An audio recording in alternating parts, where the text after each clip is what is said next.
Hello, hello. How we doing today, everybody? What's going on, my friends? What is happening? What is happening? How we doing? How are you today? How are you taking the news? Some people are taking it like their family member has just, you know, experiencing a huge personal loss. I think we'll get into it, but I think that the comments from Sir Jim matter and they don't.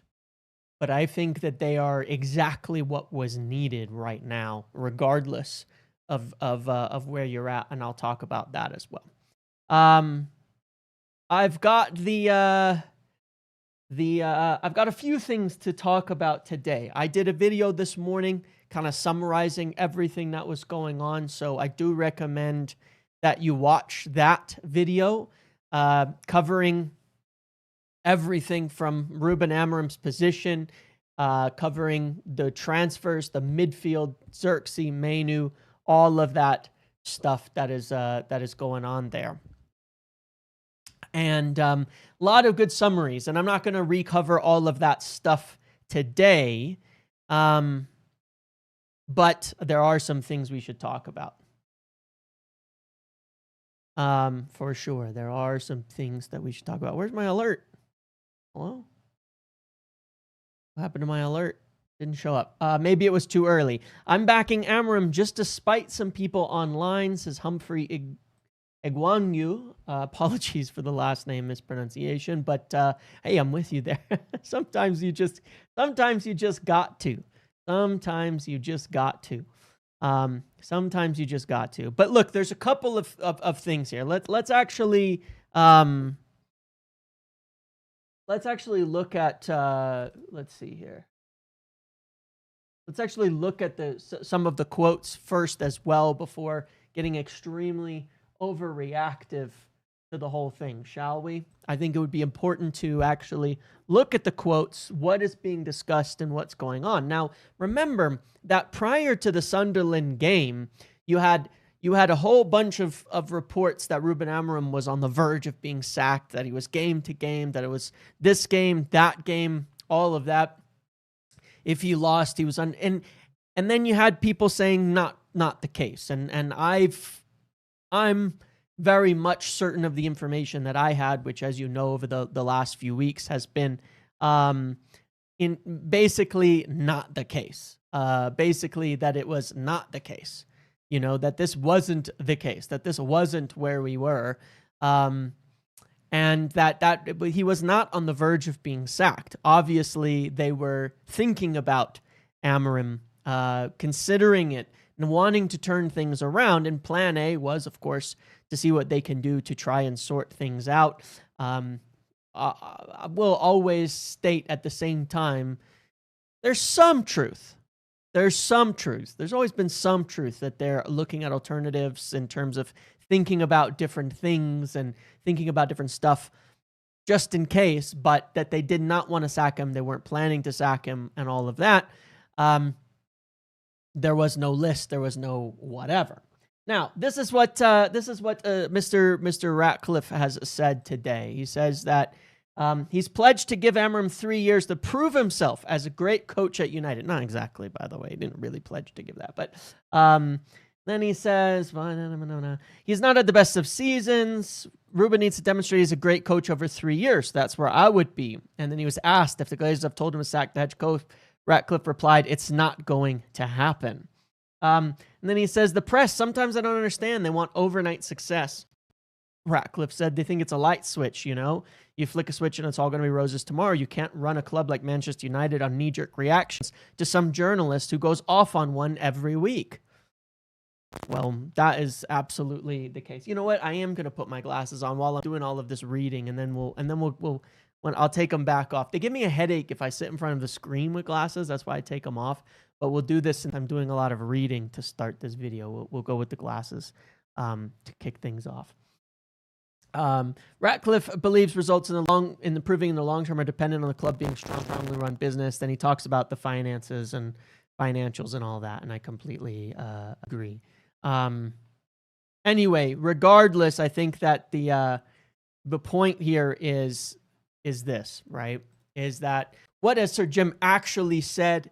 He says that he wants, of course, he wants to give the manager time, and he thinks that it's going to take time. He talked about Sir Alex, and he talked about Arteta, and he talked about some things like that. Hit back at some of the stories. Now, I think that you can see, I've always wanted that to be the case, that they hit back on some of the speculation, because it doesn't do the manager any favors, all of the speculation. It doesn't help the manager perform, having people around the club and in the journalist space and all that constantly, writing stories about writing stories and stuff about what happens, and about that the manager's on the edge, and all sorts of things like that. Did you get static? Hold on. We'll fix it. One sec.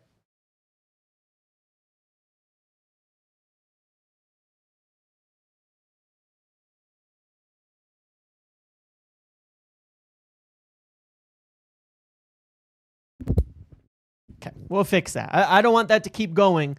Usually it means that I've bumped the cable, and I've bumped the cable. So it should be okay now. It should be gone. Everything should be okay. At the moment, that should have just been really temporary. I think I bumped into something that hit the actual cable it was on this time. So that one was that was probably my fault specifically. But if it keeps going, just let me know.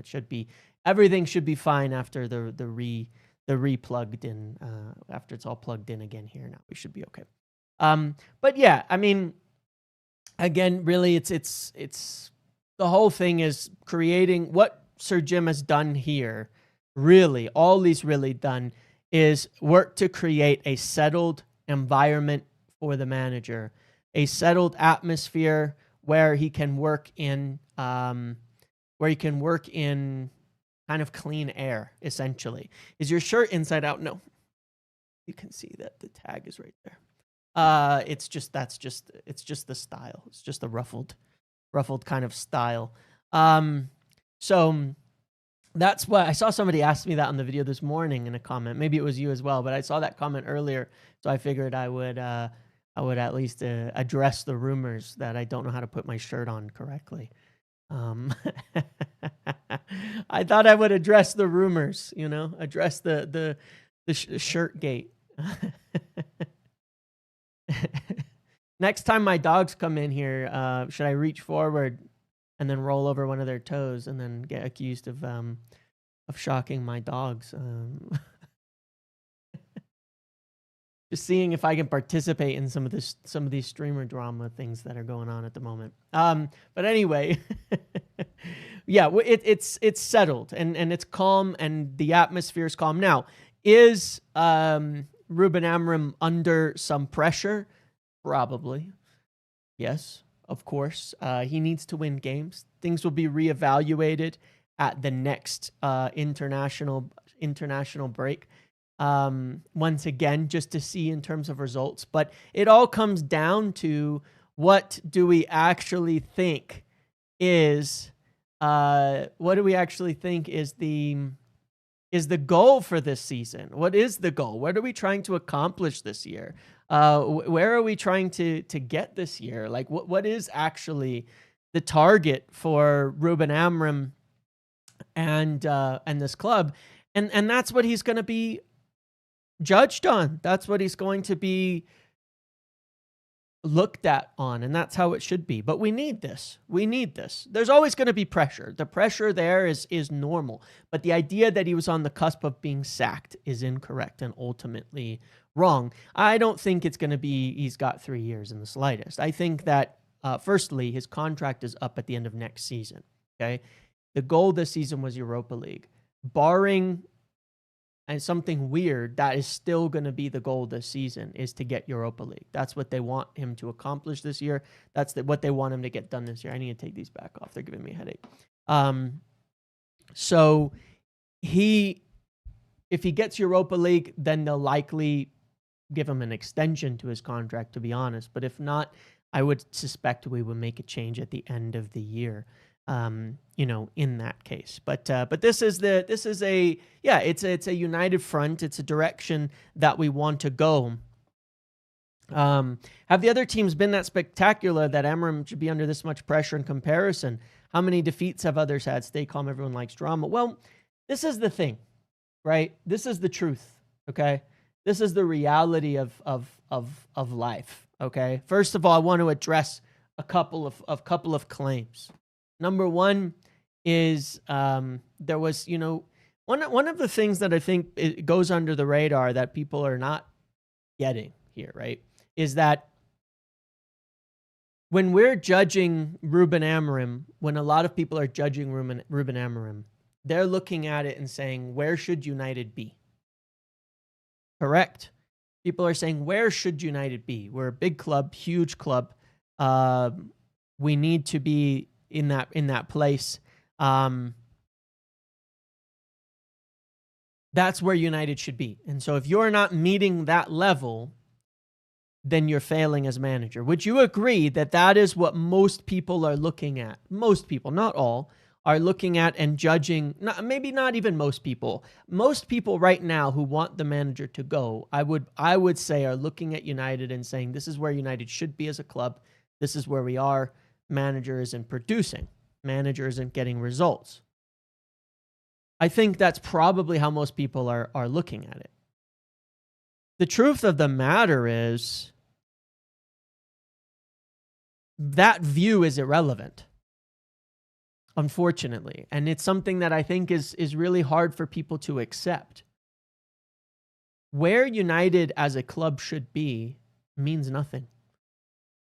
We have no divine right. I said this at the end of the season. It was one of my fears, and it was one of my struggles about people not being able to necessarily handle it. We don't have a divine right to be one of the best teams in the league. I'm sorry, but we don't.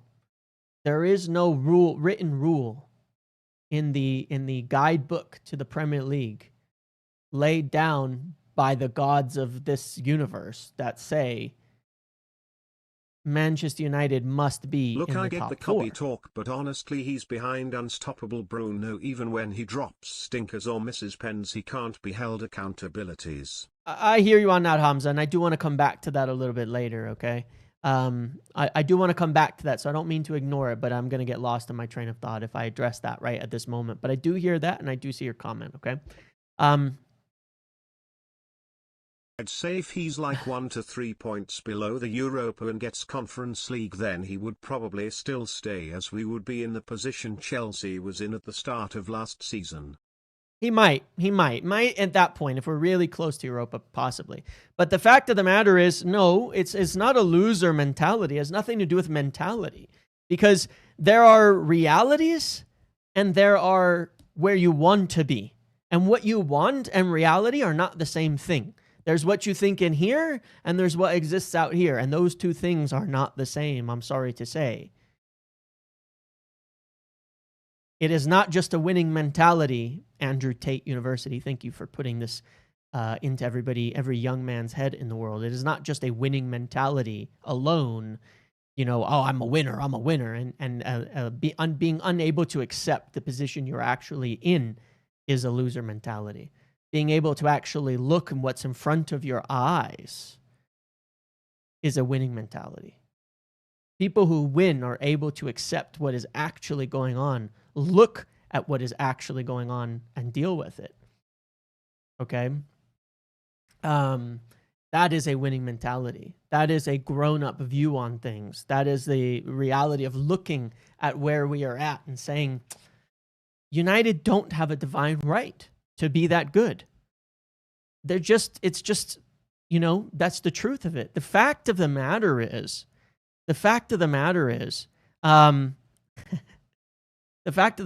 United, at time of being taken over, were a 14th place team. At the time that Amorim took over. That's the reality. People used to say the league table doesn't lie. Okay, fine. So he took over a 14th place team that was in heavy decline.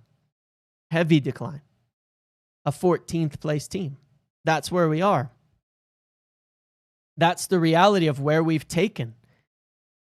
That's the reality of where we are. That's the truth. That's football. That's where we were in the table. When we finished 8th, we were even worse than that. We were crap. I'm going to bring up this from Keith Van Hemmen. I've been using his stuff a lot of times here, but I want to note what he's saying here, okay? And I don't, you know, I want to know what he's saying here because 1, I respect what he has, and 2, I think it makes a lot of sense. He says the tough part of talking about Amorim versus Ten Hag is people have no idea exactly how bad Ten Hag's second season was. Amorim's United never got anywhere near that bad, even last season when they couldn't buy a win. Hot finishing under Ten Hag had the worst defense a top 6 side has ever had. Talks about, you know, lots of the stuff, shows these stats. Did you know how bad you have to be to give up 24 shots on average for 3 months? Southampton gave up the most shots in the league last season. They averaged 17.7 per game. Ten Hag's second season is perhaps the worst season by any Premier League side based on actual team performances that did not end in the sacking of the manager. You have to deep that to understand why Inter are being so patient with Amorim. We were in a crazy hole. And that is the truth. That is the absolute truth. And yes, I would absolutely recommend going and give a listen to that last Devils in the Details podcast with John McKenzie on there as well. I started listening to it the other day, and it is very good. I think the point there is that you have to accept and understand just how bad this team actually was. There's been a hell of a lot of revision in terms of just how bad that Ten Hag team was. You know, it and it is ironic because suddenly it's pronounced Case. Thank you. Case Van Hemmen. Thank you. It is ironic because we were really bad and getting carried by some lucky finishing. You know, McTominay, 2 goals at the end of Brentford, you know, when we were down in the 93rd minute, just prayer and a long ball. That's on the manager? Really? Really? Because McTominay went and has done some things otherwise, you know what I mean? But like, come on, like really? Like, if you remember that season, how bad it was, just how bad it was, just how much we're getting ripped would be every better game. For this team, easier than Europa, so may impact league form less with Thurs/Sun grind. No, I think Europa's better. We do need to face some decent competition, in my opinion, next year. We do. I can understand the alternative argument, but by next season, we need to be facing better competition, in my opinion. Yeah, it was like people do not remember just how bad it was. And I've seen a whole lot of revision about how, well, actually we were good at certain things. No, we weren't. We weren't good at anything that season. We were so bad, it was absolutely fucking embarrassing. We deserved to be in 15th at the end of that season. That's the truth. That is actually the truth. And I can tell you that the club believed that too. When I had conversations with people over summer, they said, look, at the end of that Ten Hag season, we finished 8th, but we know we were performing at a team that was 15th place level. We were performing at a 15th place level. They knew it. They all knew it. Everybody understood that. And then the following season, we started off and we were back in 14th right off the bat, right where we deserved to be.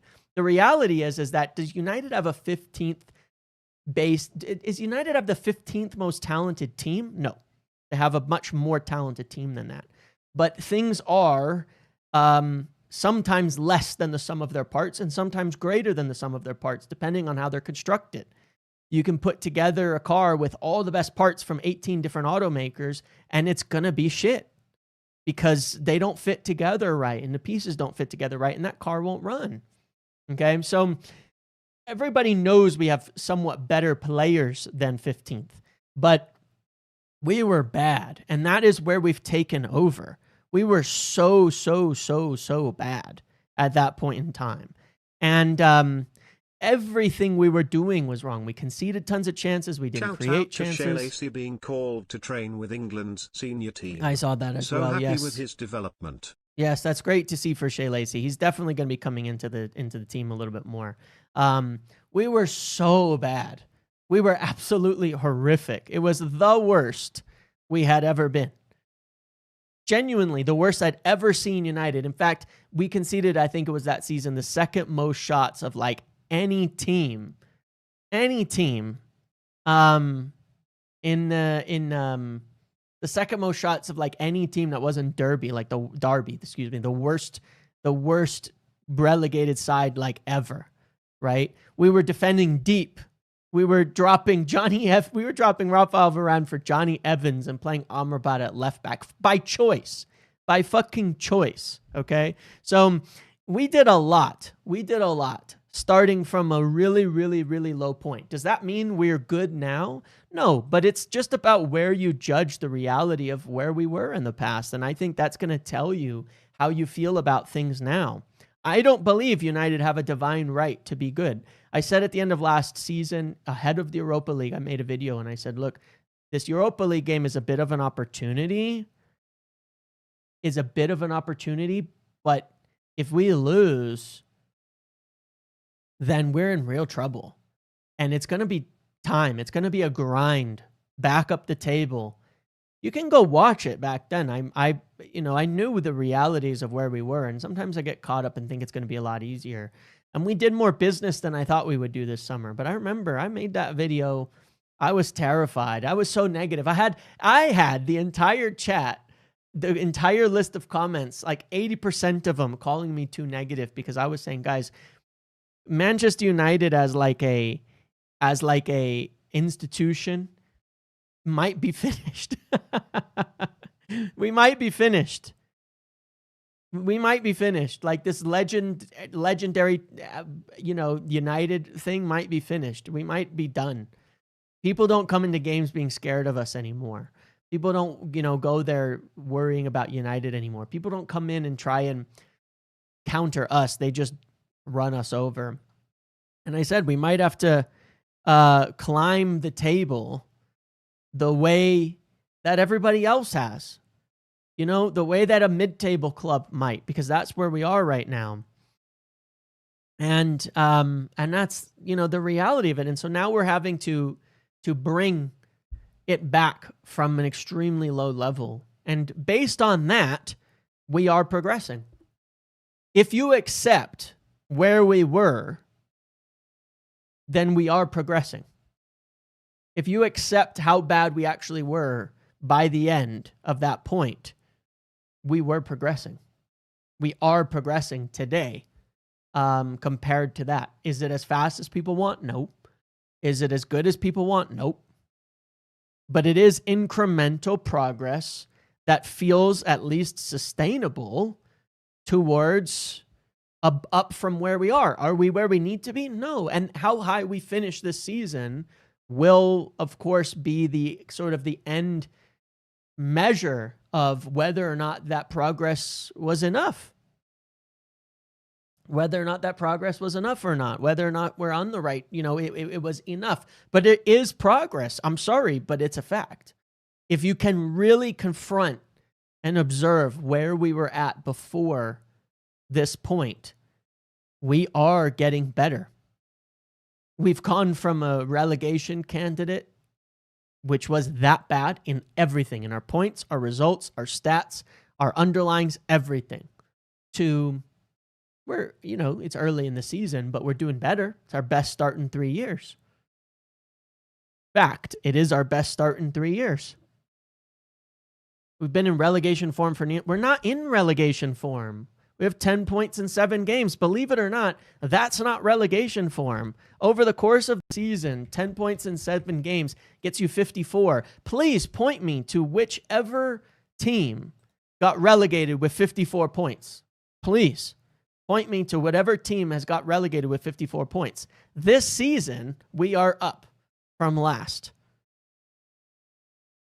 That's the truth. And the whole, you can go round and round on it. If you try to take Ten Hag's tenure as a whole and look at his win percentage, fair enough. You can look at it that way if you want. Now look at his last 6 months at United. It was 30%. We were that bad before Amorim came in. And over the course of last season, we didn't get better. But this season, it is better. This season, we are improving. This season, it is going in the right direction. That's the truth. This season, we've gone from 30% to something like 40, 40% or something like that. But yeah, 54 points and relegated might actually be statistically impossible. We're on track for 54 points. I don't care what happened before. Last season, the numbers were that bad. You can look at it. It was a steep decline. If you want to take Ten Hag's like rolling average of points per 5 games, it would have gone up like this in his first season and a steep decline into that third year. Yes, we were that bad as a team. That 27%, 30% win percentage, that was there before Amorim came in over the prior 6 months and had been building up to, and now is finally on the upswing this season. Last season? No, not really, but this season. Palace had 42 points and got relegated. So that was like the most ever, right? Yeah, so whatever. We're a quarter of the way to avoiding relegation already, 7 games into the season. So no, we're not in relegation form this season. That's where we are.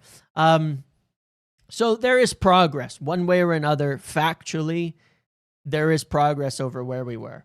Then there's another point, and man, I honestly, it is funny. This is where I will never agree with so many people that I like and people that I admire as well, is when it comes to Arteta and Arsenal. Okay, Arteta and Arsenal. For a few reasons. I find it kind of ironic because there was Sir Jim referenced once again Arteta and Arsenal. And here's the thing about it. I'm caught in two minds. Because in one mind, some people have said that are claiming Arteta was really good, really successful, and all that. On the other hand, he hasn't fucking won a trophy since his half season taking over from Unai Emery. Nothing. He's won nothing in 6 years. So not exactly some genius by now. I mean, a United manager would be killed for doing what Arteta has done with the amount of time that he's had. Killed. We know because our managers were killed for it. Ollie got killed for it. Not winning trophies. Even though we were experiencing a sustained period of somewhat success in the Premier League. So I'm caught in two minds between people wanting to say Arteta is a genius, but also at the same time, what I do have to say is Arteta was very successful at turning Arsenal around and getting them competitive in the league. I just think they should have changed him at some point in time. But then there was this thing about Arteta, right? And I'm really, really curious where the hell people are getting the idea, because what I'm seeing is people saying it's not similar. Giving Amorim time right now is not similar to what Arsenal did in giving Arteta time, and it absolutely fucking was. Right now, if you compare where they were now, because they were appointed around the same time in a mid-season, and then in the next season, his first full season, where were they? Because there's like this idea that it was like not really that bad under Arteta during his first season, and that is, that he earned the right for more time. When did he earn the right for more time? This was his first season. Again, 14 games into the season, 14 points. No, the underlyings were bad. We've created this many chances already in half the season. More expected goals against, 18 goals conceded, only 12 scored, 4 wins, 8 losses in 14 games, 14 points, and was in 15th place after 14 games. This was Christmas 2020. When the hell had Arteta proven it? He had double the time Amorim's had already this season and only 4 more points, and they stuck by him. So the irony of people acting as if he had already proven something and that it was somehow different, while people are claiming that it was somehow Arteta had already proven something. No, he fucking hadn't. And then I heard stuff like, well, yeah, but he was playing youth and stuff. Was he really? Here's Arteta losing 1-0 to Burnley on December 13th. To Burnley. Look at his team. Leno, Bellerin, Holding, Gabriel, Tierney, Elneny, Xhaka, Willian, Lacazette, Aubameyang, Saka. Where's the youth? Where's the youth? Where's the supposed brilliant youth integration where he was supposedly just doing amazing things for Arsenal at that time? Because to me, this looks like he was playing the same players, doing the same thing, relying on older players, relying on a lot of the players who'd been there for a long time. Don't give me that shit. Like he was somehow had proved himself as something different. Saka, okay. We've got Lenny Yoro. We've got Patrick Dorgu. We've got Ahmad. Okay, we're playing. I bet you our starting 11 is younger than that one. In fact, I guarantee our starting 11 is younger than that one. I guarantee our starting 11 on average is younger than that one. I don't want to do the math, but I guarantee it. Our starting 11 average age is younger than that one. Okay. Look at the next game. Lost 2-1 to Everton. Who was on here? Okay, well, there's Nketiah. There's a bit of a youth that they got rid of a week later. Pepe, Willian, Saka, El Neni, Ceballos, Maitland-Niles. There's another younger player. Holding, Luis, Tierney, Leno. But where's this, like, incredible stuff? Well, he was changing his formation every game. So it's better, apparently, to be changing and have no idea what you're doing and still be losing than it is otherwise. Here's another game in the same month. Bellerin, Luis, Gabriel, Tierney, Ceballos, Xhaka, Willian, Willock, Aubameyang, and Saka. So, like, there's nothing in this. This is the same shit. You know, there's nothing here. Arsenal, Arteta, they had proven nothing by that point in time. They stuck with him. They stuck with him, period. They stuck with him, okay? Yeah, you had Saka at wingback. We can't talk about that, but you know, it was like, you know, they stuck with him. They stuck with him. That is the truth. They did stick with him, and no, he had not proved anything at this point in time. We don't need to revise it. Arsenal were absolutely terrible. If you watch All or Nothing for Arsenal, exactly. So this whole revision that suddenly everybody knew Arteta was like the guy already by that time and was doing something spectacular is not the case. He was crap. It was crap. It was way worse than we're doing right now. Way worse. And they stuck with it, and it turned around later.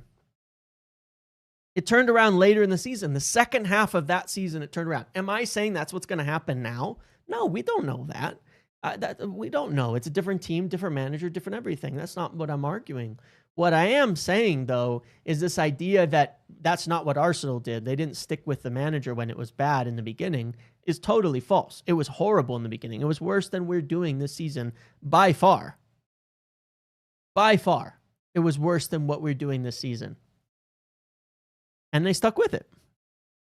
And it turned around in the second half of the season. Now, does Amorim need that second half of the season to turn around? Abso-fucking-lutely. He does. He absolutely needs that second half of the season to turn around. He absolutely needs, by the end of this season, United need to be good.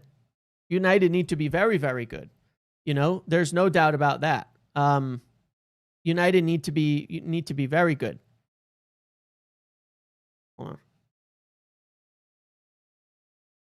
One sec.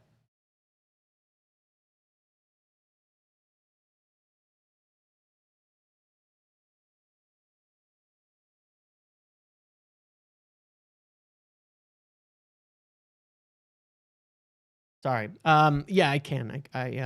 Sorry.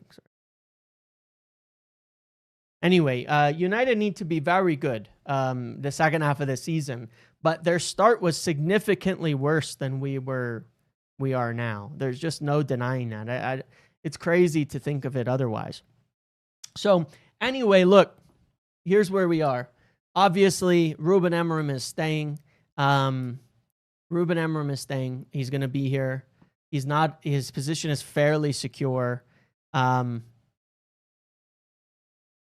that's that, you know, so we could put him away. They did give him multiple. Yeah. And they honestly didn't really turn it around until they got rid of all that old guard, Smokey. Yeah, that is a fact as well. But we need to be better in the second half of the season. I 100%, one thing I 100% agree with is the second half of Arteta's first full season, there were very much green shoots. They were like the fourth, fifth best team that second half of that season. We need that. We need to see that from Amorim. We need to see a good run during this season and to finish at least a decent level. I think above the 8th that Arteta finished still. But look, I've got a thought on this. His position is secure. It is what it is. We know where we're at. This is what people said in a poll would be a good success this season. 40% say Champions League qualification. I kind of bet that number's been revised up so people can kind of turn around a little bit. Then there was, but 60% say Europa League and over. So we're 1 point off what should satisfy 60% of fans right now. Okay, so fair enough. I think that's it. So anyway, it's settled either way. We're not a game away from a sack. Obviously, a poor run of results will always have an impact on a manager's future, on a manager's position, on all of that. If it goes really bad for an extended period of time, if we lose 4 or 5 games in a row, 3-4 games in a row, is that going to change things? Absolutely. Absolutely. For sure, 100%. That is, of course it can still change if we're still really bad and, if we get really bad and if the progress goes the other way. But if we are heading the right direction, then as long as we are heading the right direction, as long as we are in an upward trend, then Amorim will remain in his position. And he's not got a game to turn it around. He's got plenty of time. We lose at Anfield. It's not like suddenly he's going to be sacked and is under immense pressure. If we come out of the next, is it only like 4 games until the next international break? If we come out of the next 4 games and we've got another 7 to 10 points, we're always a game then he'll away be from fine. idiots overreacting. Yeah, of course. Agreed, Robbie. If we come out of the next 4 games with 7 points, he'll be fine. That means 2 wins, 1 loss, 1 draw. He'll be fine. Well, last 5 games, we've won 3. Over the last 4, we've won 2. So reasonably, we could expect we'll probably be somewhere near that, and we'll just keep going. And if we're getting that many points per game, we'll probably be right around those European spots as well. Regardless, we can kind of put it to bed, but there's another way to look at this, and there's another way to think about this. Okay? And this is why I hope, more than anything, I hope it works out for a few reasons. I have 2 perspectives that I just want to share on this. Number 1 is that, I'll wait for this. The ironic part is, without the individual errors we would have been top 3 to 4 comfortably. If we can minimize the errors, we can still salvage this year. Sure. Agreed. We need, maybe, ideally, if we're having some errors, I'd like to see some individual brilliance as well. Because I honestly don't think we've seen any. We've seen individual errors, but we're not getting the individual brilliance to balance it out. So errors happen, but can we get some brilliance? Can we get some brilliance on the pitch? Just a little bit of brilliance, maybe, Can we get some brilliance to balance out those errors? That's what I'm hoping for, because I think we will. There's always going to be some errors, no doubt about that. But usually when you have good players, it balances out a little and you're getting some brilliance and some good stuff, either way, on that side of it.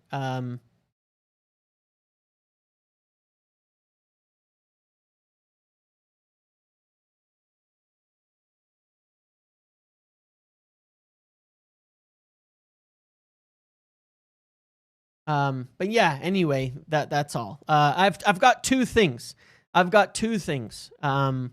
When I look at two thoughts, essentially, 2 perspectives that I would like to share on this that I think maybe will help, maybe not. I don't know. Number 1 is that we've never had, prior to now, a support system in place in terms of we've never had a support system in place in terms of the okay, 1 sec. Sorry, guys. Let me just answer this really quick.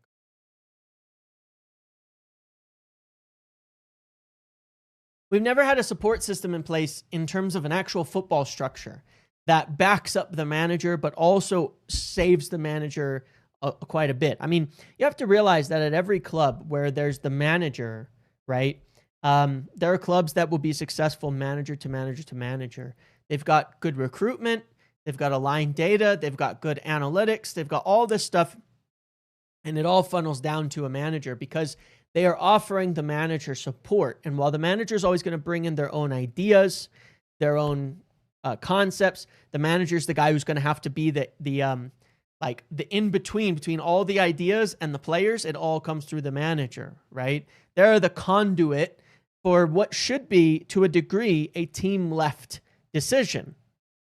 You know what I mean? They're the conduit for what should be a team created decision, team created problem solvings. You know, you have all these people for a reason. There are dozens, if not hundreds, of staff related to running the football club. And a lot of them are football staff, like analysts and coaches and data people and all sorts of shit. There's a ton of people, not to mention your director of football and all of that stuff as well. At most football clubs, they do support the manager. They provide guidance. They provide ideas. They provide direction. They help them solve problems. They help them look at things that are happening. How do we fix it? And it is a group effort, the manager being the spearhead of said things. It is not a one-man show. Under Sir Alex, he constantly surrounded himself with new people with different ideas, views, all sorts of stuff so that they could help him with a ton of this stuff. We've not had this at United for a long time. My view on it is twofold. Number one, never at United again should we be allowed by the team that is in place, which has not really been in place until this last summer, never should we be allowed for United to drop as bad as it's been. Because you should always have enough people and enough experts and enough expertise and support around that will help you, including recruitment and buying the right players and all of that. That is a huge part of it, probably 80% of it for me. That will never let you get as bad as you were, as we have been. Because unless you have a manager in place who doesn't listen to a word anybody says, Ten Hag, who doesn't want to take any advice on board, Ten Hag, who doesn't want to actually listen to any of it, Ten Hag, then you will have the ability to, you succeed and you fail as a team. If there's a good team in place, then it doesn't mean it's going to be perfect with the manager, but it means the manager's influence is not that huge in either direction. You know, it's mostly on match days. It's mostly picking the players. It's mostly organizing the team. It's mostly all of that that goes in there. So as long as somebody is willing to listen and take on board the guidance, United should never be able to drop into that kind of position anymore, and I don't think that they will. Ruben Amorim is somebody who's willing to listen to these things. So for me, it's twofold. Number one, it's quite a test of the support structure that is in place at United. It's quite a test of the support structure that's in place at United, more than it's a test of Amorim, in my opinion, as to whether we maintain a positive trajectory and don't drop back down into being actually crap. It's a big test of the support structure that are in place, in my opinion. We should be able to practically managerless with the quality that we have, the ideas that we have, and a manager, even if they were just a figurehead, be able to get themselves into, you know, top 10, the top half of the table. Then the manager and the team make a difference from there. So that's one aspect. To me, it's a big test of the support structure.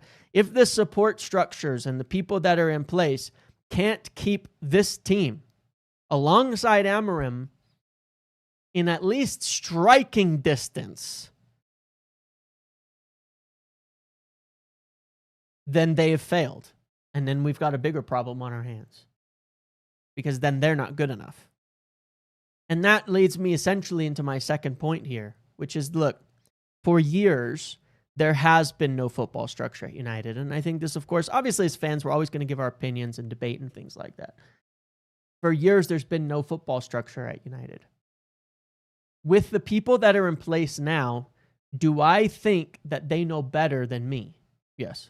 I fucking hope so. But yes, of course. I mean, look at the people we're hiring. A lot of them are experts. You go, oh, well, he was only the director of football at Southampton. Well, fuck me. That's a hell of a lot better than hiring the kit man, or Ed Woodward. It's still it's like the level of qualification there for just the City Academy director, one of the most successful academies in football, just the director of football at Southampton, is levels of qualification above what we've had before and levels of qualification above you or I. Okay? Same goes for just the data expert who runs the Mercedes F1. Okay, fine. Well, just they are experts in this regard. They are people who are professionals. Doesn't mean everybody in these positions is good enough to win titles, but not everybody's Manchester United. United are the only team that's underachieved as bad as they've been for the amount of money, the budget, and all of that they've had. You could probably drop any actual sporting structure from any Premier League club into United in the last 10 years, and they would have done better than Ed Woodward, frankly. So we actually have people who are qualified in these positions, in many, many, many different positions. Okay, we actually do. People with experience, people who have actually been successful. I mean, to be fair to Wilcox, he's also won a title as a player, so whatever, right? You have it at many different levels. We've just taken like a third person from Brentford, a very successful club relative to budget. They've done an amazing job analytically, data-wise, all of that. They're very successful overall. Overall, what we've brought in is a success. Okay? Is better than we've had. And they certainly know better than you, me, and the average fan, I hope. And the fact is, today, at this point in time, they all feel that there is progress with access to more data, with access to more knowledge, with access to more everything, with insight into what's going on the training ground, what's going on with players, what's going on with all of it. They feel we are on the right track. If they're wrong.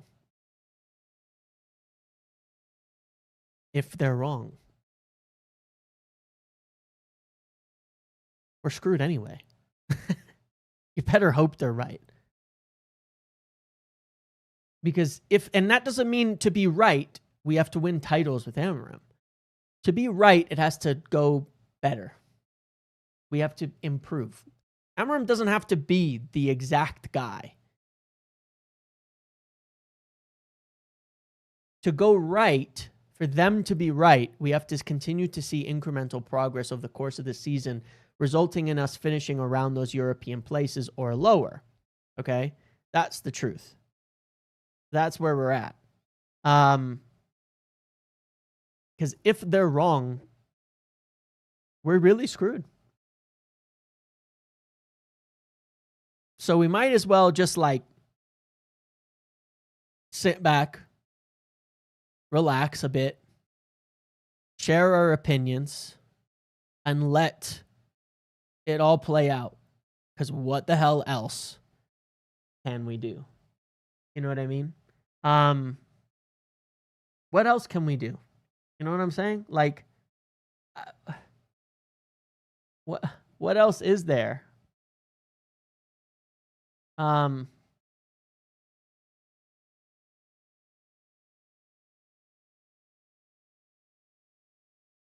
We're in trouble if they're not right. If we have experts, if they've got it so wrong that we drop down into disaster, what's the point then? We're screwed. We're screwed. They could hire people who are more qualified for those positions in football, but here's the thing, okay? You're talking about when you're talking about the difference in qualifications for a director of football, what the fuck does anybody know about that, honestly? This is the Dunning-Kruger effect that I'm talking about. That people are, because we've been through it, we all think we know the difference. Oh, that director of football is going to do amazing. Really? Remember when we were all screaming for Paul Mitchell years ago because of what he did at this club and that club? And then what's happened since then? Nothing. He's had pretty much bad stint after bad stint after bad stint. We don't know shit, frankly. We really don't know shit. You could say Michael Edwards has done a good job at Liverpool or whatever, but whatever, right? Like, maybe you could point to that. Maybe you could point to, a few successes, but that's actually results-based analysis. Nobody knew Michael Edwards was going to be the guy before he rebuilt Liverpool. Nobody knew, well, maybe, at City they knew a little bit because they took everybody from Barcelona, but, it is what it is there. There are plenty of people. We don't know the difference between directors of football and who's going to be good and who's bad. We don't fucking know. We don't know what anybody was going to be. We have no clue ahead of time. I mean, it's like we don't know what these guys were. Most of them came from nothing, came from random places, and things like that, and became successful. We don't know. So it's like, it is what it is in that respect. And so to me, it's just like we've got people in place who are football people for the first time. I don't think they'll get it so wrong that we're going to end up back in a hole. I think the worst case scenario, honestly, because we have the right people in place, we have the right everything in place, they believe it's going well. I think the worst case is that we slightly underachieve our goal while still laying the principles we want to lay in the team, still rebuilding the squad properly, and still progressing towards a more sustainable future with a much higher floor than we've been at in the past. So I'm not worried about it. I'm ready to relax. I'm ready to sit and look at it. And the fact is that we just don't have to talk about it anymore.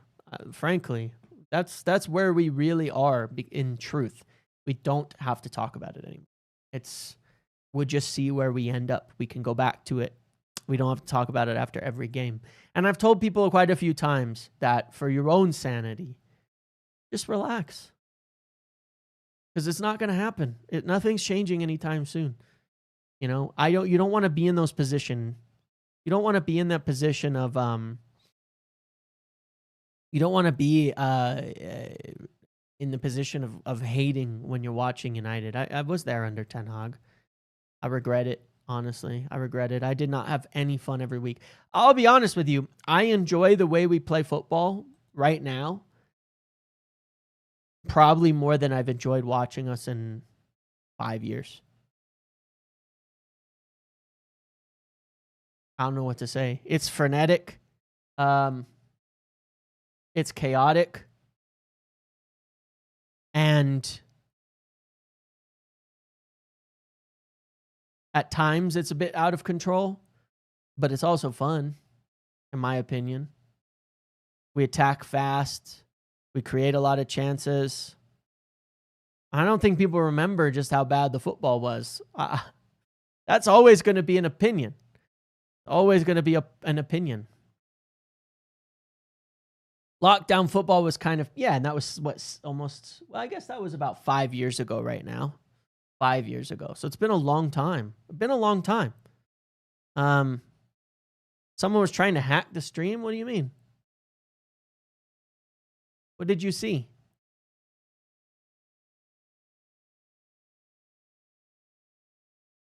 New signings have been the best for here. Yeah, I mean, we've seen good players. We've seen all sorts of good things. There's a lot of things I like about what we've seen.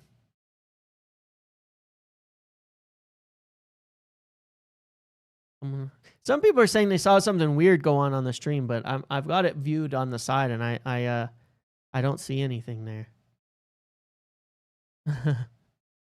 But I think we just, just chill. We just settle in. I mean, What?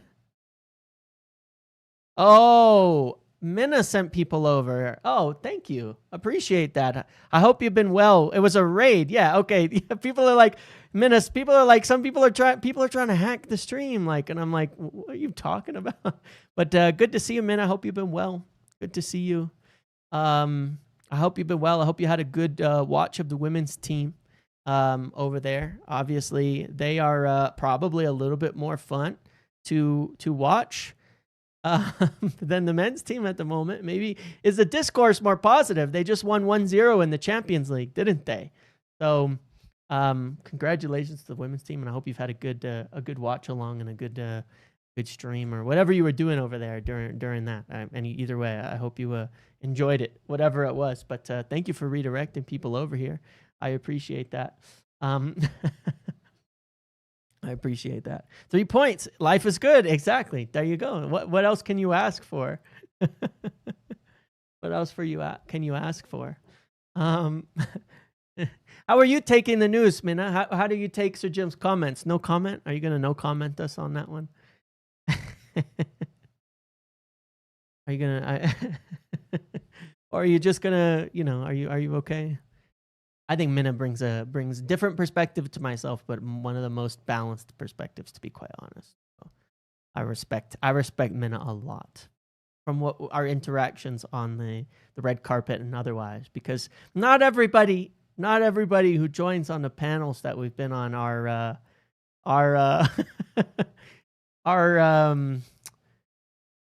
I can't listen to some of them. Let's put it that way. It's not about disagreeing with people, because I disagree with plenty of things from everybody, and I'm sure they do with me. But there are times I cannot handle what people say. But Minna is always a sensible, logical, wonderful person to interact with on that. So a lot of respect for Minna. Make sure you do, if you like good, sensible, logical people that maybe don't have the same opinion as me.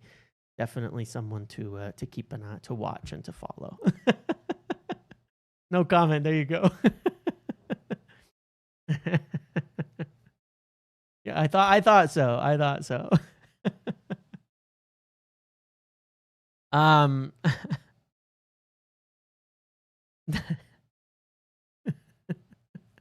Anyway, yeah, the last thing that I wanted to say was of course that we have appointed this individual, Amish Manek, as the director of football operations at Old Trafford as well. And this is somebody who was obviously at Arsenal before Brentford, so it's the second or third person that we've taken from Brentford at this point in time. And I don't think this is a position that we will know or notice like ever, this individual, just to be clear. There's a big difference between director of football operations and the director of football. And the director of football operations is a bit more administrative, a bit more behind the scenes. Yeah, let's do that.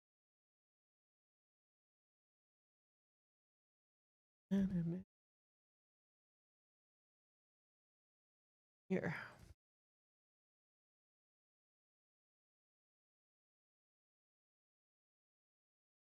Yeah, go give her a follow and subscribe, and thank you again. But yeah, this role is more of again, it's operations, and generally with operations roles, you usually won't notice what they're doing. Most of the time, he's gonna be active at Carrington, and that means organizing lots of shit and timings and all sorts of things like that.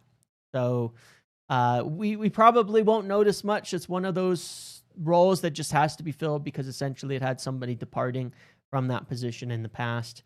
But I think in the club, it's something the players and the staff will notice if someone's doing a good job, just making their day easier and all of that as well. So, yeah, definitely not a big story, but, just more appointments. And I think speaks to part of the fact that practically everything has been rebuilt within the club. Like, they changed everybody. At the end of the day, practically every position of note has been changed. I mean, I'm sure that has been a bit chaotic. I don't know that it helped in some respect in the short term. In the long term, hopefully.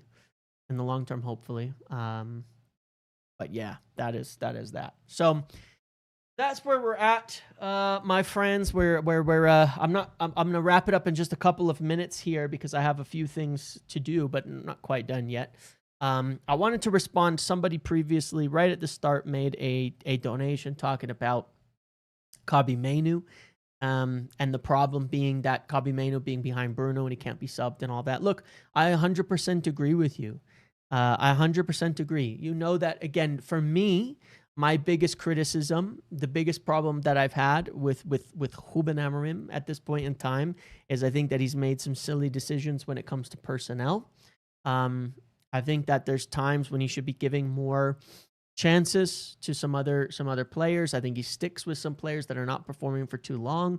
I think that he should be more willing to rotate Bruno in and out of the team at times. And all of that. You know, one thing I had a thought about on that note, on the whole Bruno thing that I want to bring up. I'll make a comparison to American sports, and I apologize for that, but it's just that growing up, you have a little bit more insight into some of the things that happen in American sports. Don't worry, Stuart, we're not done yet. Do you think that teams game plan for Bruno Fernandes? Like the opposition? Given his reputation, his abilities, chance creation, what he does with the ball, do you think that teams game plan for Bruno Fernandes in a way that potentially reduces pressure on the team? Like with the worry over, especially because he's such a competent long passer of the ball, do you think that teams game plan for Bruno? Because I've thought about this. Like if I was thinking about American sports, I would know that if I'm facing an NFL team and they're playing their quarterback, and you know, I mean, like when United have the ball, how they're going to defend us when United have the ball. Are we not better? Maybe one of the factors in this is that if we don't have Bruno. Now, maybe they wouldn't know that based on starting, but then I do worry about things like leaks and stuff like that. When Bruno is off the pitch, do they have a different plan that changes the way that we want to play? I don't know. I just think about that sometimes and think that maybe the threat of Bruno does a lot for us. You know what I'm saying? I'm trying to explain it in a positive way. I'm trying to be positive about Bruno, and it's nothing really to do with Ruben Amorim. It's just in general. Like, sometimes the threat of a player changes the way that teams approach you and gives you an advantage. If you get what I'm saying. People say it's very easy, but I wonder, you know, for sure, like, I know that it's not the same as American sports and all that, but I'm saying, like, in American sports, like, if you were in the NFL and they had a 6'8" receiver that loves going deep, jumps over everybody, you have to game plan for it. You end up dropping a safety. You can't put as much pressure on the blitz, things like that. Like, just that threat existing as a player that teams have to game plan for gives you something. And I just wonder if there isn't a bit of like, when Bruno isn't on the pitch,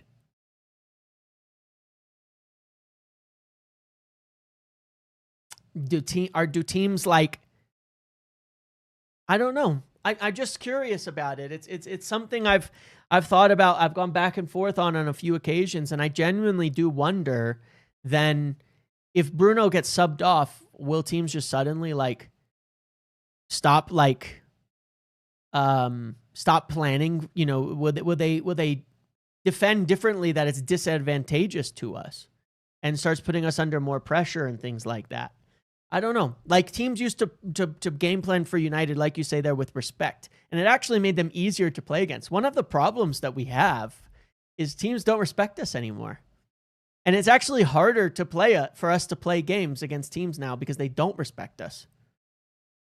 They press us off the bat. They do all sorts of shit. Stuart, as always, contributing so much to the channel. Thank you, Stuart. Good to see you again.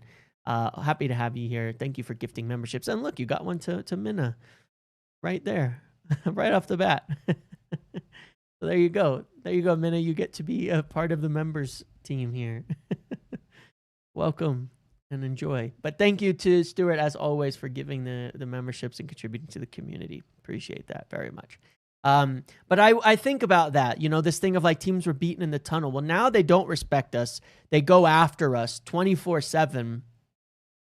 And it makes it harder. Teams used to be scared of us. And I think the less they are scared of us, the tougher it gets, frankly. You get a reputation, and sometimes that wins. Mansecutioner giving 10 memberships to the community as well. Hey, what the hell, guys? Thank you for that. I appreciate you all very much. Appreciate you all very much. Lexi, you get one. There you go. I really do. Thank you very much for helping and supporting the community and supporting everybody and me and all of that. It means a lot. You're going for wait, did you give another wait, is that a glitch? Yeah, okay, it's not. But yes, thank you so much. Thank you so much, Stuart and the Menchecutioner, my friends. Thank you very much. Appreciate it. Appreciate all the support. Thank you so much. But no, anyway, it's something I've wondered. It really is. It's something I've thought about. I do think teams are scared of Bruno. I do think teams are scared of Bruno. Anyway, outside of obviously talking about it on other channels, which is guaranteed to happen, and debating it and going back and forth, on this channel, I don't want to spend every waking moment talking about the manager because there's no point at this point in time. I would like to talk about what we need to improve, okay? And there's one thing I want to see us improve that will take us from progress to greatness, in my opinion. Maybe not greatness. Greatness might be a stretch, but progress to being really good, to start getting those. Let's talk about that, getting those 3-0 wins. How do we turn the 2-0 against Sunderland into a 4-0? How do we turn, draws into wins? And how do we turn maybe the losses into not as bad or wins or draws? And to me, I have to give credit. I don't remember who made this for me. It was Matt Fox in Patreon who made this for me. But if you watch the tactical videos that I make, I talk about this a lot. So it's been a joke and it's pretty funny, but it is the Situation Room. Okay.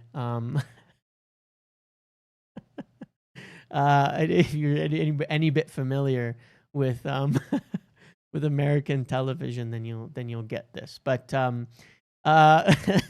Situation Room is what I think is what I end up discussing every single week in the tactical breakdowns, and what I think needs to happen for United to really get going, because United do end up in a whole lot of situations that could be significantly better. And I really, really hope that we can turn those situations into chances and into goals. Because because I think it's one of the biggest things holding us back. Every single game that I break down, I find so many of these situations for us and not many for the opposition, as many where we're getting into good positions and we can't score. Sunderland was a little bit better, but especially in that second half, when we were sat a bit more deep, going long a bit more, we were creating a lot of good positions. I've never seen this before. Every single week, we've been blowing like a 3-on-1. That should be someone going in on net. Every single week, we've been blowing a 3-on-1. We got to stop that. We have to somehow cut that out. We have to get those early goals as well. We have to translate those situations into goals, because there are two problems here. Number one, when we concede first, we're absolutely shit and the game gets out of hand and we get worse and worse. When we score first, if we can score first, we'll be fine. So we need to control our heads when we concede first. We've got to control. We've got to keep in control. We've got to maintain the mentality, the approach that we went into the game with, and then Secondly, we've got to hopefully get the first goal a lot more often, because there's too many times when we should that we don't. Against Fulham, we get that earlier goal, not even counting the penalty, the earlier goal, we're probably rolling in that game. Is City, even against City in the first 20 minutes, we had the chances, man. We did have the chances. I'm not saying we would have deserved to win that game in the end. Who knows? But we did have the chances to get the opening goal against City on a few occasions. We started bright, couldn't take advantage of it. Chelsea, we get the red, we get the opening goal, we win. Brentford, we were crap in the beginning, mind you. We had a lot of good chances. We did not have a lot of... That was like the one game this year we did not have a bunch of good chances, to be quite honest. But Sunderland easily could have been 4-0, 5-0, or greater, I mean, I think about Ahmad's header back across goal, Mbumo, Cunha, and Ahmad 3-on-1. You think about Chelsea, which ended up being a really tight win rather than a calm and composed win. We had those two opportunities where Ahmad didn't make the right pass and where Bruno didn't make the right pass. We've just got to do better. Can you talk about Ratcliffe's comments about the academy and financial implications? Yeah. Look, I get that one is going to be a very controversial topic. Let me get to that in 1 second. But that's what I think needs to be improved most of all, is the situations, because that's where we're blowing those first goals. Face, right? So it's my own face. I should be good at this, right? Got the AirPod in the wrong ear at the moment, but it's okay. Anyway, that's where we're blowing those first goals. That's where we're blowing it in the game, where we're ending up, instead of going ahead, we're going behind. That's what we've got to do. We have to do that. Start blowing teams away. Start looking at it, that way. And I think that's the main thing. And it's a balance here, because one of the things I can say is that obviously it's about the time that we have and our approach to the games. Do we spend more time working on the final third? Are we ready? Or are our players not good enough at the other aspects that we're continuing to spend more time during the week? I can tell you we definitely spent a lot more time on different build-up and long-term, different variations and things like that before Sunderland. And I think, to me, it showed. We started the 20, 30 minutes playing it one way, adapted, started going long later on. Whereas versus Brentford, we had nothing. We lost it. So hopefully over these periods, one of the things I liked in the beginning of the season is when there was problems, we started to fix it. Center backs not jumping, they started jumping. Certain aspects of the press started getting better. Where we saw that we're getting the wrong players on the pitch. We need Ahmad out wide. We need the wing backs jumping. We saw that against Sunderland. We saw everyone screaming at Dallo against Sunderland. So I think they're learning and fixing the issues that we're seeing. The biggest issue that's left is, are we going to... the biggest issue that's left, frankly, is how do we fix this issue? Is it just time together? Mbumo, Šeško, Cunha, Mount, Ahmad. It's not like that group as a unit, Dorgu, has played together that much. In whatever mixture, they have not played together a lot. Is it just time together? They'll learn second nature, the habits of each player, know where to look, know where to be at the right time, get confident at just putting the ball up in the air for Šeško when he's open, things like that. Maybe it's just time.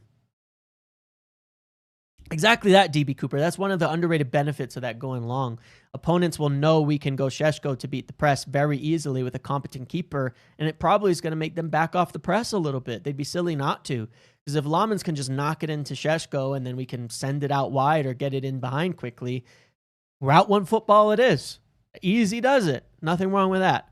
You don't think it'll sort itself out? We've had this issue for years. Well, confidence. Well, my thinking, Bliff, is that we've also had crap players for a long time. Like Cunha and Mbumo, Šeško are a lot better than Højlund and Garnacho and Anthony. I don't know. So maybe it's that. I'll give you the example. Eriksson, I somewhat think it's just players and experience, because Eriksson, there was a moment in the game when Ahmad and Mbumo, when Mbumo shoots and Ahmad's maybe running in and he might be able to chip it in to Ahmad. That's the exact pass that Eriksen makes to Ahmad to complete the hat trick, maybe second or third goal against Southampton last year that helps us win. And Mbumo doesn't make that pass. He shoots. Maybe, I think it's a pass he can make. It's a difficult one, but it's taking a low percentage shot and creating a better opportunity out of it. I think they just need to play together more for that to happen because I think it's a pass he's capable of hitting. Not even saying it was a bad decision because it's a tough pass, but you're talking at the highest level, someone can usually make that kind of pass. You know what I'm saying? And that's where we need to be. Maybe time together with good players is better.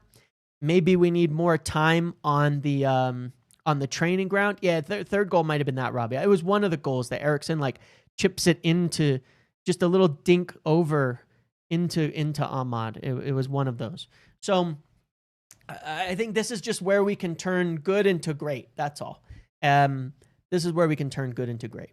On the whole academy thing. Look, you talked about how, you know, the academy can be good for you financially and all of that as well. I mean, it's true, to be fair. I mean, look, I go both ways on that side of it, obviously. I want to make sure, I personally think it's very important that United treat academy players right, that we're not just treating them as crap, you know, just as assets in general. But at the same time, that doesn't mean there's been good things we've done, but that doesn't mean we've managed our academy well. I mean, to a large degree, we've set a lot of academy players back by holding on to them too long rather than just selling them and moving them. You look at guys like Angel Gomez, he was ready to go play professional football a year or two before we let him go, and we just didn't. Was that treating him better? Or does it just on the surface appear like it was a more honorable thing to not cash in? He ends up staying, doesn't even get a chance, and then goes for free. Who did that benefit? We could have sold him a year earlier for 10, 15 million, gotten profit on the books, and he would have gone somewhere else. So there's a balance to be struck there, I think that's important. The academy, there are going to be academy players that are not good enough for your first team. Is there something wrong with selling them? We always held on to players too long, for the most part. Like, yeah, a lot of them. We hold on too long. Hannibal, we held on a long time. Like, we're doing better now at getting players out on loan. I don't think there's anything wrong with that. Get them out on loan. Get them out on loan. Get them playing. Decide if they're good enough, and then you either sell them or you bring them into the first team. We've done like, you know, there's a lot we could have just sold earlier because they weren't good enough. You know what I mean? And now at the same time, we've also sold players I wish we'd have kept, like Alvaro, you know, but that's neither here nor there. That was on the first team manager. That had really nothing to do with the academy. So I don't know. I go back and forth. Most academy players are not going to make it at a club like United. Is there something wrong with selling them early? Is there something wrong with building up the academy and then, because all you're doing by not selling them is saying you're just stagnating their professional career. Agreed. Not being good enough for United doesn't mean they won't be great at some point or good at other clubs. So just my view on it is make the decision early, give them a chance in the first team or move them on. What's wrong with that? That's okay. One or the other, do either.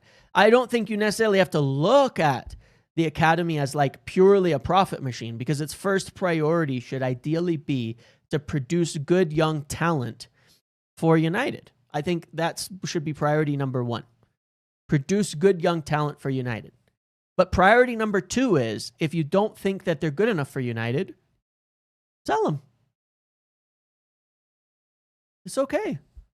Nothing wrong with that. Just make that decision competently, make it at the right time, and don't stagnate their career sitting, you know, at the youth levels. That's all. Isaac Aaron Hansen is the other one, yeah. So it's like, I don't know. It doesn't really matter to me. We could have probably sold Chong earlier if you want another name, Smokey. We could have sold him before we did for more. He stagnated by the time we let him go. You know, I think we've done them a bit dirty to a large degree in their careers at times by holding on for them too long. And they could have gone and played later. Now, that doesn't mean you don't value academy players. Like, that's not a commentary on Kobbie Mainoo. You know what I mean? It's not a commentary on Kobbie Mainoo. Kobbie Mainoo is a great young talent. We should be trying to get those talents into the first team. Jay Lacey, should be trying to get him into the first team. There's guys in the academy right now I really want to see into the first team. But what I will say is by the time they're 19, my opinion, 18, 19, they got to go somewhere or they got to play at United because that's what their careers need. Players need to play. I think the under-21s should be always weak. A lot of young players coming into the under-21s, too young, like 18, 17, coming into the under-21s. Get a little time there, and then it's boom. It's on loan, sold, or into the first team. One or the other. You know what I mean? That's what I would like to see. So I think the academy can become and should be a good point of making a lot of, at the point of making good money for the club. It should. That doesn't mean that's the priority of it. The priority is take the best talents and get them into the first team and develop them. You know? So, yeah. So, it is what it is in that respect. I don't think there's anything really wrong with what he said, but look, it's all about framing and it's all about perspective, right? It's all about framing and it's all about perspective. Yes, it's crass for the manager to talk about the academy as a profit machine and all of that. At the same time, or the owner to talk about the academy as a profit machine and all that. But at the same time, you have to realize that the owner's job is essentially, which you can see by Sir Jim's comments, by the way, the owner's job is financial stability. That's their job. The owner's job is to provide, like he said, the biggest correlation you see is profitability. The clubs that have the money to invest in football are the most successful. That's true. The clubs that can spend the most on transfers, the most on wages, the most on everything are the most successful. So obviously what Sir Jim sees his job is to create financial security at the club and give the club the ability to spend what it needs to be successful. That's what he sees his job as. So I don't really care when he makes financial comments about things like that because that's what he understands his job to be. He's not walking into the academy saying, sell that guy, get rid of that guy, don't bring that guy into the first team, get rid of him or anything like that. It's just a different job. His job is to make sure that the club is financially stable and able to spend what it needs to be successful. It's the people below to make the rest of those decisions, who to keep, who to sell, who to loan, how to integrate them to work on those things. The owner shouldn't be coming down and saying, hey, put that guy in the first team because we need to respect the academy. You wouldn't want that, in the same as you wouldn't want the owner coming in and saying, sell that guy, we need money. Those aren't the decisions that he's going to make. So, but anyway, I think that about wraps it up. The thumbnail doing Leach dirty. Why is it? Is it because he's short? Is that? It didn't scale quite as great as I was hoping to in the thing because I was trying to keep Ruben in there as well. But yes, that was the other thing. Lissandro will be back after the international break into team training. I did tell you it would be end of October, November. I told you that months ago. And so, yeah, right on schedule. But be wary. Obviously, we've seen with Rodri the injuries, the muscle injuries, the things that happen after Champions League CL, after an ACL injury. And then ligaments injury. So hopefully he doesn't have that big of an issue in there. Okay. Hopefully he comes back and is all good. But I think they're going to take it really slow with him. Adding in his passing ability on that left side, his aggression there. I hope he can come back strong because it's a game changer, the ability he has on that side. If you actually look at last season, we were finding a little bit of form. Until Lissandro got injured. We were finding a little bit of progress, I feel like, until Lissandro got injured. And that really hurt us, I think, as well. His problem-solving, build-up, all of that helped us a lot.